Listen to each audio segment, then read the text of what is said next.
could no longer hide him, she took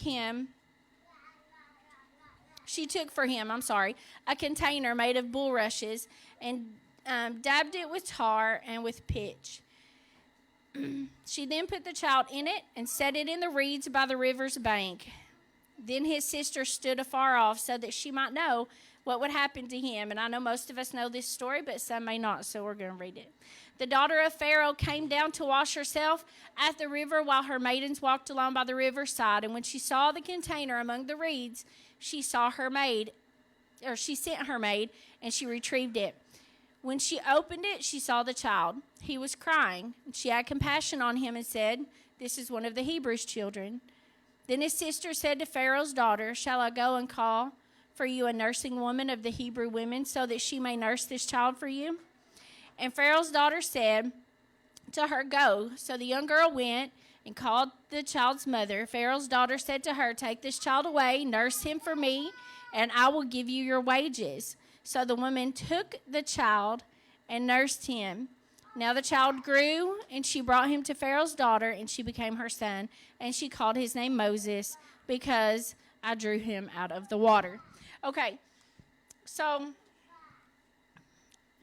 I know when the Lord first gave this to me, I was like, how am I going to get an offering out of that? Right? So we're going to see. Okay, so Jochebed, I think I'm saying that right, is Moses' mom. And just so you know, a little fun fact, Jochebed means Jehovah glorified or God's glory. Isn't that pretty? Yes. Amen.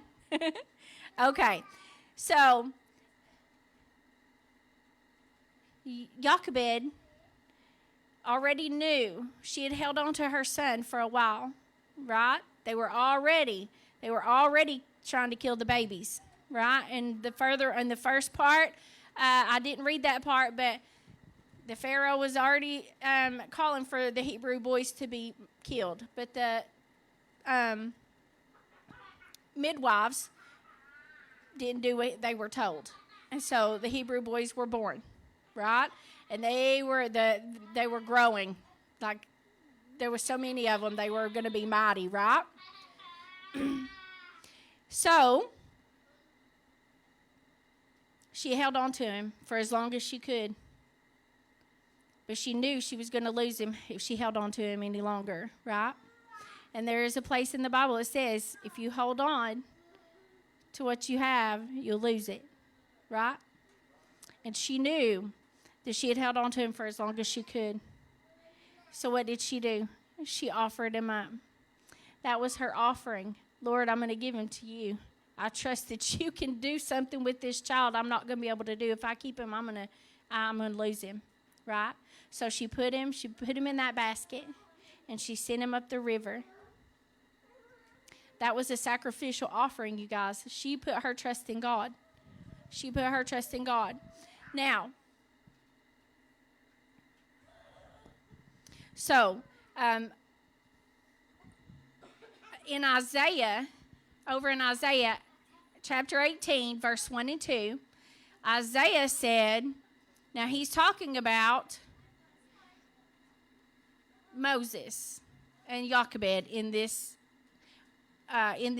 passage. Woe to the land vibrating with wings, which is beyond the rivers of Ethiopia. Verse 2, which sends ambassadors by the sea, even in vessels of reeds on the waters. Okay, so Jochebed, actually, she offered him up, and what happened? She got him right back with payment, right? She trusted God.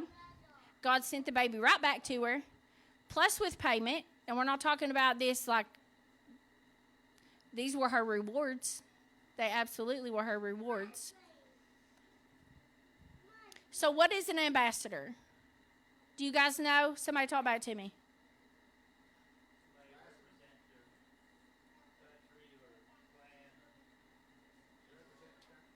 Yeah, okay. So Isaiah speaks of Moses as an ambassador. He was a messenger, right? So he was kind of a messenger. and he went to speak. He was being sent to go speak, right? So Moses, the offering, was an ambassador. Jochebed's offering, Moses, said a lot about who she was, right? So what was her reward? Her rewards were actually really great. I know this is a person, but your offerings can be in all forms. Jochebed's rewards were, she had several. For one, she got her baby right back with payment. Then she gave him back again, right? And when she gave him back the second time, he was raised up by the Egyptians. But her daughter Miriam was a prophetess. Her son Aaron was a high priest for the nation of Israel. Moses led the children of Israel out of captivity from the Egyptians. So she offered him up, trusting God. And I already said that part. But she had already settled all of this in her heart. The day she put him up the river, that was an offering back to God. You're going to have to do something with him, Lord. I can't. I will lose him.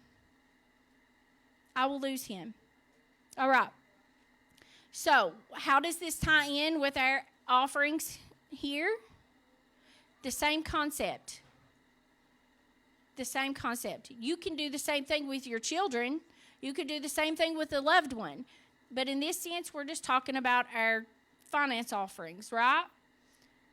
So look at your offering, your monetary offering, as an ambassador. Okay? What's it saying about you? What's it saying for you?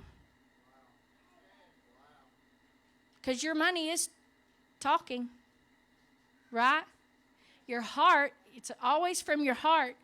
But what you give, it says something. Is it a stink in God's nostril? Is it coming up before him like black ick? Your money's saying something. And if you're giving it with the pure heart, and it's a sacrificial offering, it's saying something about you, and it's saying something for you, and it's saying it to the most important one, right? Because he's seeing that. He saw Jochebed's heart when she put her son in that river that day. Amen? He saw it. And he rewarded her. Oh my goodness, he rewarded her. So, think about your money as being an ambassador for you. And it's talking for you. You want it to say good things. Whether it be a dime, if that's all you have, and that's a sacrificial offering, it's screaming for you. Amen? If it's a button, and that's all you have, it's screaming for you. And God's hearing it. Amen? All right, so if you'll get a song.